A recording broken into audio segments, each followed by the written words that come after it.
Kimyo nomlarini o'rganuvchilar uchun birinchi qism. Moddalarning tabiatda o'zgarishlari. Tabiatda bo'ladigan o'zgarishlarni shartli ravishda ikkiga bo'lib o'rganamiz. Bulardan birinchisi fizik o'zgarishlar, ikkinchisi kimyoviy o'zgarishlar. Albatta fizik o'zgarishlarni bilishingiz uchun quyidagi 3 ta fikrni yaxshi tushunib olishingiz kerak. Birinchisi agregat holat o'zgarishi, ikkinchisi shakl o'zgarishi, uchinchisi qaynash, suyuqlanish haroratiga oid bo'lgan fikrlar. Demak, mana shu fikrlarning barchasi kelsa, tezda siz fizik o'zgarishlar yoki fizik hodisalarni olasiz. Demak, pastda 3 burchak berilgan va ulardagi har bir jarayon haqida gaplashamiz. Demak, e'tibor bering, birinchisi gazdan suyuqqa o'tish. Bu jarayon kondensarlanish deyiladi. Keyingisi suyuqdan gazga o'tish, bug'lanish jarayoni deyiladi.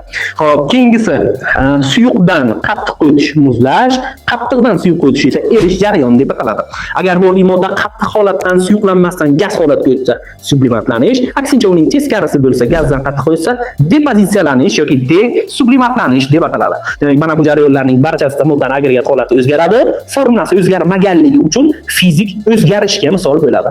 Xo'p, kimyoviy o'zgarishlar bo'lishi uchun ham quyidagi fikrlarni yaxshi bilib olishingiz kerak. Bir moddadan boshqa modda hosil bo'lishi kerak. Moddaning formulasi yoki rangi o'zgarishi kerak. Masalan, shartida yonish, chirish yoki achish, bijilishga oid bo'lgan fikrlar kelishi kerak. Xo'p, ana endi e'tibor berasiz. Bizda suvdan kislorod olish haqida gap boryapti. Suvdan kislorod olish jarayoni bu kimyoviy bo'ladi. Chunki bu yerda bir moddadan boshqa modda olyapmiz. Ikkinchisida esa havodan kislorod olish.